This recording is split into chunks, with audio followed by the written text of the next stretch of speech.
Welcome to the Dude What If podcast. This is our Hateful Eight review. Bloody. What was the little special thing called? The road show? The Road Show. If you're special enough to get the Road Show, like living in Albuquerque, go ahead and watch the Road Show. Or any of the other 70 cities it's in. Okay, I only thought it was in a handful. No, there was about 30 cities on the back of that booklet we got. I've been telling people how special Albuquerque is. Well, it's special. With 30 other cities. Wow. At least we're not Deming, New Mexico. Did you think that the 70mm added to the movie? Not that I noticed. I probably have to watch it in digital to maybe appreciate it. I'm thinking if I watch it in digital, it's just going to be the same thing, but just with some things missing. No, I had to really, really look at it to see a little bit of green and everything. But the colors looked a little cool. Who's your favorite person in the movie? I don't know. I liked him a lot. I like seeing Tim Roth again. Yeah. It was a lot of fun seeing Tim Roth. It was, especially with his English accent. Yeah. It was a lot better with his English accent. Yeah. It wasn't just he didn't have a whiny little American accent like he did in Reservoir Dogs. All I'm dying. He sounded more sophisticated. Did you see any Academy Award worthy performances like we've had in the last two Quentin Tarantino movies? No. Not even Jennifer Jason Leigh? No. I think that she did a great job, and it was surprising how good of a job she did, but it's not Oscar level. I'm just thinking how the way the Oscars work, that she hasn't been around forever, because what's the last movie you've seen her in? Oh, well, if you're looking at the politics of the Oscars, Yeah, that's what I'm saying. I can see it, yeah. Because if it was based on acting, Leonardo DiCaprio would have won for Django Unchained. Yeah, and he should have. He should have. I mean, he fucking smashed his hand in glass, and it bled for real, and he's rubbing it on people's faces. Yeah. I mean, that's talent. It takes talent to rub blood on a co-star's face. Seriously, the last time I remember seeing Jennifer Jason Leigh, I think it was maybe Single White Female. That was that movie came out when I was 4. Off the top of my head, the only movies I can think of her in that I've probably watched are Single White Female and Fast Times at Ridgemont High, when she got knocked up by that Guido-looking dude and had to get an abortion. What do you think Tarantino's next movie is going to be about? I don't know. I think I heard something that he wants to do a trilogy of westerns. Not a true trilogy with all same characters, but another western. Maybe have a heist movie, a western, like Reservoir Dogs meets a western. I would really enjoy that. But we won't get to see the heist this time too, so it'll be exactly like this movie, where it's just in one room the whole time. What? So Harvey Keitel and Tim Roth are going to be running back on a horse. Except Tim Roth is going to be just being dragged along behind, bleeding from the stomach. He's going to have him in a wagon. That's funny. So Michael Madsen's just going to be in some barn torturing some deputy. Listening to old piano music. He's going to have He's going to have an actual dude playing piano there. The Mexican guy can reprise his role and play horrible piano again. Spoilers. If you don't know, Mexicans can play pianos. He could play better than me, but he kept fucking up. And noticeably. Yeah, that was part of the movie. It's not like I'm a musician and can see, oh no, he's fucking up. It's not the right key. I did enjoy Samuel Jackson in the movie, even though he was just Samuel Jackson. Well, he's just Samuel Jackson in every movie. At least this time, I think this is the first time he's got top billing in a Tarantino movie. Yeah.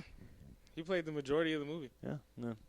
I noticed that at the very beginning he got top billing over Kurt Russell, and Kurt Russell's been the face of this movie the whole time. He had top billing over Kurt Russell. I didn't know. He did. I noticed that right away. Wow. It was him, Kurt Russell, then I can't remember who was next. Probably Jennifer Jason Leigh was the third billing. The dude from Django and Justified. Oh, that dude was... That guy. That dude was pretty... Oh, man. Damn good. I really enjoyed him in that movie. He played like he was a dumb shit for most of the time, then he would show out of nowhere that it's I'm smarter than you, motherfucker. Yeah. Yeah. Pretty much almost a throwback to Reservoir Dogs. What it was a crazy, bloody Tarantino version of Clue. And perfect. It was awesome. And if you would tell me straight away, before I even walked in the movie, hey, this is going to be a Tarantino version of Clue, I would walk in anyway. Happily. Because that's awesome. With Samuel Jackson playing the role of Tim Curry, pretty much.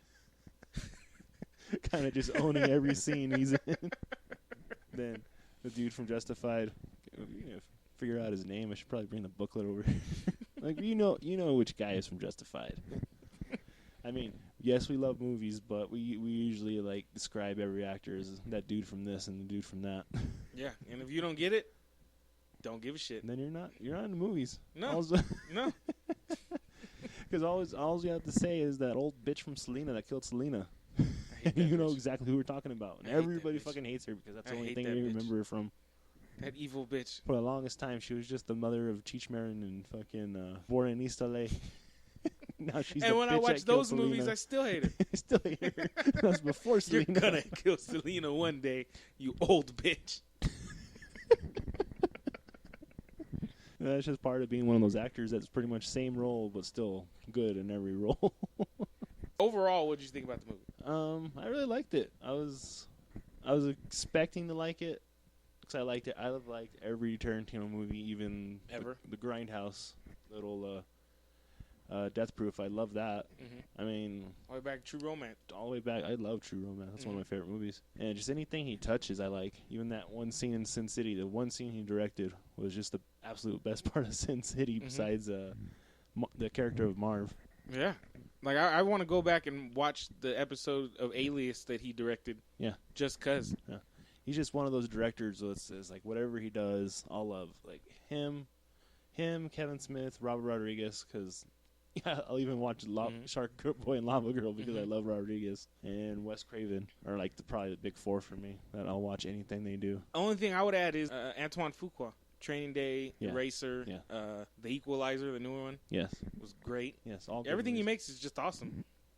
Yeah. I mean, yeah, they're all pretty much from that same line, starting from on their own almost. You can trust him to make a good movie. Yeah. And they really don't bend. They don't bend to the producers and the studios. They do their own shit. That's what's great about them. And those are usually the directors I'm gravitate to. Like, especially since they're ones I can remember their names too. There's so many directors out there. It's just like, oh, Barry Soderbergh, Berg, whatever his name is.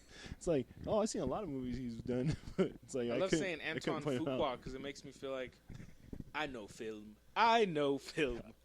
I know Antoine Fuqua, one of the greatest.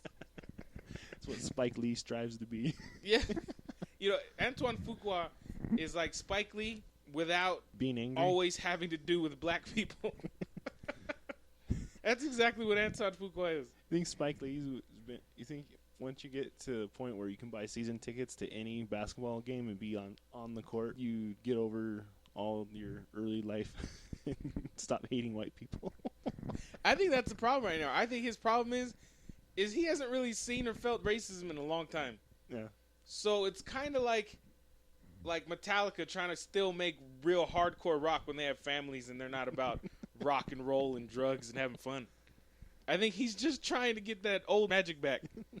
We could just like send him to the South where nobody knows who he is. And then he would make a great movie. He would feel again. He would come out of Ferguson with a great film. We'll put a hood on him and let him walk down the street in the middle of the night. Send him out for Skittles. This went way off. So back to Hateful Eight. This was supposed to be a Hateful Eight review. Yes, Hateful Eight. Hateful Eight review. I thought it was awesome overall. Overall, where would you put it in with the rest of his movies? Could you rank it right now, or would you have to like watch it again? It wouldn't be the top one. No, definitely. It wouldn't even be up there, to See, tell for, the truth. For me, Pulp Fiction is always going to be his top. For me, it's Jackie Brown. Just because the time when I watched it, thought it was hilarious. Loved it. Yeah. And Jackie Brown for me has always been like kind of towards the back for me because like I didn't watch it the same eyes as you. Mhm. It was one of those ones that my dad rented, and it was like pretty much. It was like the second Tarantino movie I ever seen. He showed me Reservoir Dogs first, and he showed me that one, and I just was like, couldn't get into it as a kid. I really like it now, but it was just like doesn't hold like the same special meaning as Pulp Fiction did for me. Because once I watched Pulp Fiction after I watched that one, because my dad was really getting me into Tarantino movies in my early teens, and I watched Pulp Fiction, and actually fell in love with it just from the music in it and the freaking pawn shop scene just blew me away. That was like the first time I ever seen anything like just like so like Raw.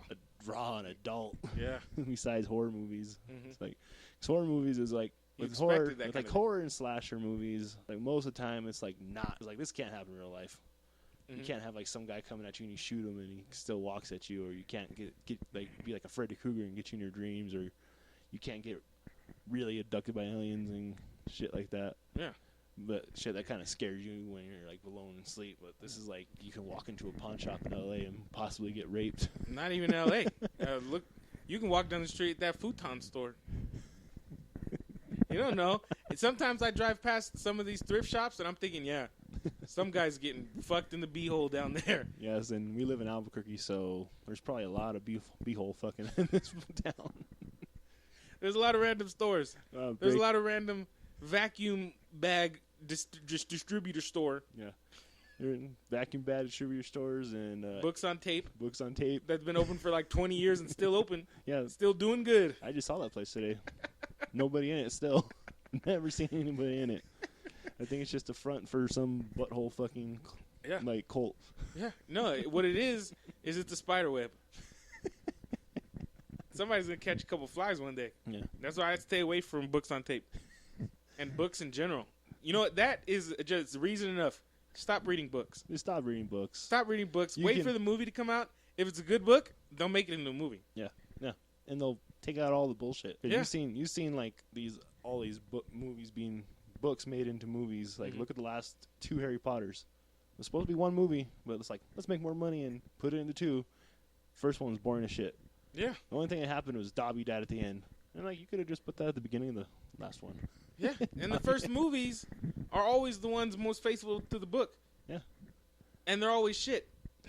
I was trying to watch those 2 Harry Potters with my cousin the other day, and it's just like they're way too damn kiddie. I'm like, I didn't like it until fucking what's his face? To the awkward. All the awkward like I want to fuck you looks Yeah. they get. But That's what got me into what's his name? in the Sirius movie. Black, Gary Oldman. Until Gary Oldman got into it, that's the only time I really got into it because it kind of got dark after that. Yeah. Fucking people dying in every movie had more balls than like fucking Twilight did. And I enjoyed the last Twilight. Yes. You had different feelings. Oh no, my main feeling, cause I hate Twilight altogether, books, whatever, because I'm like I grew up loving vampires and werewolves, just monsters in general, just because of the Universal monsters. That was my first love of horror. Was the Universal monsters. It was like Pepsi and Mountain Dew had like a big old campaign with them, and they were like all on the bottles and everything. And that was like my first interest in the horror. Mhm. So I was really afraid of horror movies up until I was like 6. That was my first interest. It was like, because those old black and white movies aren't scary. So I got into that. I got into Gremlins, and I got into like freaking Lost Boys and Poltergeist, and got into like the really big slashers, like the big 3: Myers, Krueger, and Voorhees. Mhm. And I've loved them ever since. I mean, if you knew me, I have all the tattoos of most of them. Mhm. It's just that's my biggest love is slasher movies, and then horror movies in general, just and monsters and all that. And then when I first when I first got word of Twilight, my cousin was all into the books, and I just like kind of like didn't pay attention because Mhm. they're books. Because so why would you pay why attention? would you? They're books. It's good. They'll make it into a movie. Then they made it into a movie, and it's Mhm. like that didn't stay true. It was horrible, and they still made it into a movie. Oh, no. That saying is just, if it's good, they will make it to a movie. But that saying is not exclusive to good books. They make thousands of horrible movies So you get these like based on horrible books. so you get these fucking vampires that aren't even traditional vampires, and I could accept that. I could accept like daywalking vampires. It's like your own little thing. But once they started glowing and all like the stupid just Oh, no, not glowing. Sparkling. sparkling. And once they started fucking getting into like the horrible acting, and like for one thing, I can't stand teenager in love movies. Mhm. I mean, they're fun and everything, but like they never get married at the end of the movie. No. It's like most of these fucking kids aren't ever gonna get married. Of It's course just like not. it's a stupid teenagers. Yeah. And just all of a sudden, oh, I'm ready to get married at fucking 17 or 18 or whatever old she was, and it's just like, and for this guy, he's like fucking like 200 years old, so Yeah, it's like the and ultimate he's over here trying to ultimate- bang a 16-year-old or whatever she was. pedophile. Oh, my God. You think he'd be like in a 30-year-old by that time, because it's like I kind of want to, have somebody I can talk to and share my experiences with. Yeah. Not just like, oh, she smells good. Dude, I couldn't even talk to a 40-year-old guy about Batman. And she's supposed to talk to this 200-year-old guy about what, Revlon? About how Anna Kendrick's way prettier than me and her boobs look way better than mine. That was like the main thing I could see is like she was like jealous of Anna Kendrick the whole time because she had no tits. You just look at Anna Kendrick's like not too big boobs, but she has boobs. They're nice. Very nice. And that's like, it's like, oh, I don't want to hang out with the popular kids that obviously like me. I'm so sad. I want to hang out with my mom and her freaking 22-year-old boyfriend. I think she was banging that 22-year-old boyfriend. I think that was the true thing of her being so sad. Well, if she's anything like the actress, yeah. Yeah. Because that chick bangs everyone. Like, she'll bang a dude for tying up her laces at a Foot Locker. Is this true? I never heard No. this. Let's make it true. She's banged Jesse. She's banged Jesse Eisenberg. Everyone, listen up. Kristen The Stewart. actress that plays Bella, Kristen Stewart. Kristen Stewart, didn't know. Kristen Stewart is banging guys at Foot Locker. So if you see her near a Foot Locker, you bang her. Hard. Hard but sweet. She likes it. Hard but sweet. That means like you slap the ass, but then you give it a rub after you just slapped it. Be nice. And call her Jacob. Yeah, doesn't she to be likes called- that. She doesn't like to be called Bella. She likes to be called Jacob. Yes. She likes it Wolfie style. Yes. And she loves it when you don't ask her permission. But back to why we got Yeah, on but the Twilight. Let's back not to why we got on get the Twilight. actresses raped. The last one is because I try to watch every movie just so I can hate it for real. I like that you practice hate. I practice You hate practice movies. hate. That's I why your wanna- hate is so strong, because you've practiced it for years. The dark side is strong with me. I want to be able to really talk shit about a movie. I don't want to be one of those. Oh, it's horrible. Have you seen it? And you have no idea. No, I haven't seen it. It's just horrible. It's like I want to be able to talk shit about it. I got enough time on my hands. I'm single for the most part. I got enough time on my hands just to watch every movie almost, if it's on Netflix or if it's on some kind of platform I can watch it on. Mhm. But like the very last one is like they have this whole big battle scene. It's like they're all freaking dying. Everybody's getting killed. That was an awesome scene. That's And why I you're love just that like- movie, is because of that scene. And you're just like, this movie's got fucking balls. Yeah, finally. Holy shit, they're fucking killing people. This is Game of Heads are Thrones being territory. ripped off. It was fucking Game of Thrones territory. Yes. I'm like, okay, you can just kill Bella now. Then all of a sudden, it just goes out of the scene, and you're like, what? And it's just like everybody's still alive. And it's like, oh, this is what could happen. Oh, this is what could happen? Oh, okay, bye. Have a nice life. What the fuck is that shit? She could see the future. I know you can So see she the saw what future. happened. She showed the guy what could have happened, and he was like, "Okay, I'll move on my way." I'm gonna go back to my little vampire hole. Goodbye. That's my Michael Sheen impression. Goodbye. I'm going back home. That's almost Michael Canian. Isn't every English person Yeah, almost. a that's little not bit. in the Beatles, then they all sound like Michael Sheen? Almost all my English accents eventually evolve into a Beatles accent.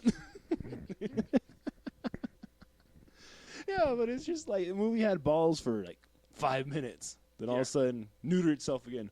And it's like, no, everybody has to live because this movie's for girls. Well, if you learned anything, you've learned that the 70mm Roadshow is an excellent thing to go to. Yes, it's very excellent. It's the absolute opposite of the last Twilight, if you get my drift. Hey, I liked it. So it doesn't go in reverse. Do you want to talk anything more about this review we're supposed to be doing that we got them way off track of? I think we covered all the bases, including bases that we didn't even have to cover. Without spoiling anything for the movie. Well, when you go into Twilight, the last movie, I think you're not spoiling the completely other movie. And fair warning, if you're one of those people that are all PC and got massively offended with the use of the N-word in Django, you're going to be very offended again. Yes. Because this is not the N-word. There's other... And if you are offended by that, you're listening to the wrong podcast. If you're offended by hearing the N-word or other racist or offensive things, and which I think I've already said something racist, I don't remember. More but I than probably likely. did. More than likely. I probably did. And if you heard that and if you're offended, from the bottom of my heart, fuck you. There was a near rape scene in this conversation as well. There wasn't a near rape scene. We literally tried to get people to rape Kristen Stewart. No, but Kristen she likes Stewart, it. if you are listening, don't go by any Foot Lockers. Because we are trying to get you raped at Foot Locker, and I kind of don't want it to happen. I say kind of because you seem like a bitch. Okay, no one deserves to be raped. To repeat, dude, imagine if podcast does not want anybody to get raped unless you're a pedophile and you're in prison. Yes, we do not condone rape, except to pedophiles in prison. Or to people that probably should be raped. Because I'm going to leave that open, because I still think pedophiles aren't the only ones that deserve to be raped. There's plenty of other ones, but we don't need to talk about it. We can make it a segment when we do the real show. Who deserves to get raped this week? 70 millimeter roadshow 70 review. Thumbs Great. up. Thumbs up. 2 thumbs up. Massive thumbs up. If you like it, you'll talk about rape eventually. We're not alone. Tarantino inspires rape talk. Oh, here's another thing we need to really touch on in the road show. There's an intermission because the movie is running time of, what was it, 3 hours, 7 minutes? Something like that, yeah. That's about 30 more minutes than the actual running time. I think it was like 2 hours, 40 minutes. So either way, it's going to be long. But Tarantino wanted an intermission because in older movies back like in the 40s, like Gone with the Wind and Ben-Hur and Ten Commandments, all would, if you've watched any of those, you know how long those are. Yeah. Especially since if they show them on cable, it takes like even longer because of all the commercials. Like 6 hours for Gone with the Wind. Yeah. Oh my God. Yeah, and you got to have intermission back in the days in those movies. So we got an intermission just so it has an old-timey feel. Mm-hmm. And just to say, if you go to the roadshow in an intermission, if you're a man and you get a craving for a hot dog, that shows what kind of real man you are. If you want a hot dog right after that, right when the intermission happens, right after the scene that leads into the intermission, that just shows what kind of man you are. I'm not saying it's a bad thing. I mean, you might if you're a straight man and you want a hot dog right after right when the intermission starts, you might not be that straight. Might not be that straight. Not giving anything away in the movie. And pray away. But he put that intermission at a wonderful place for movie theaters that sell phallic-shaped items. Yes. And I did not see anybody get any ice cream, popsicles, or hot dogs at that point. Not even women. I wouldn't even buy a fucking churro. Nobody got a churro. And on that point, I think we've already said as much as we can without spoiling the movie. Yes. I mean, it's Tarantino. If you love Tarantino, you're going to love this. Yes. If you don't like Tarantino, well, go fuck yourself because there's something really wrong with you. And if you liked The Last Twilight, you'll enjoy this movie. Yes, you'll really enjoy this movie. If you like Twilight, go see this, please. Yes. And if you didn't like Twilight, go see this, please. Yeah, no matter what. Maybe pick this over Star Wars. Wait to see Star Wars if you haven't seen it. I mean, if you haven't seen Star Wars, there's something wrong what with the you. fuck? It made $1 billion. How Watch are you this not part of movie that? and then go sneak into Star Wars. What the fuck? What's wrong with you? Or watch Star Wars and sneak in this movie. Either one. Do it. So, on that note, this was not our official first episode, but we're hopefully this will get you ready for our first episode, which will be entitled Battle Royale with Cheese. We'll be talking about, the first episode is going to be about the whole premise of Dude, Imagine If is 3 friends sitting around talking about movies and saying, hey, imagine if Darth Vader had to fight Jason Voorhees, who would win? Or imagine if you dropped Howard the Duck onto the planet Vulcan instead of Earth. What would happen? And what we're getting at into the first episode is imagine if we grabbed different teenager and kid movie characters and dropped them into the world of Battle Royale. Where, like, if you get Kevin McAllister, would he survive Battle Royale? Excellent. Excellent. If you enjoy comedy and you enjoy Kevin McAllister and you want to see him die or you want to see him live. You have to imagine him die because we're a podcast.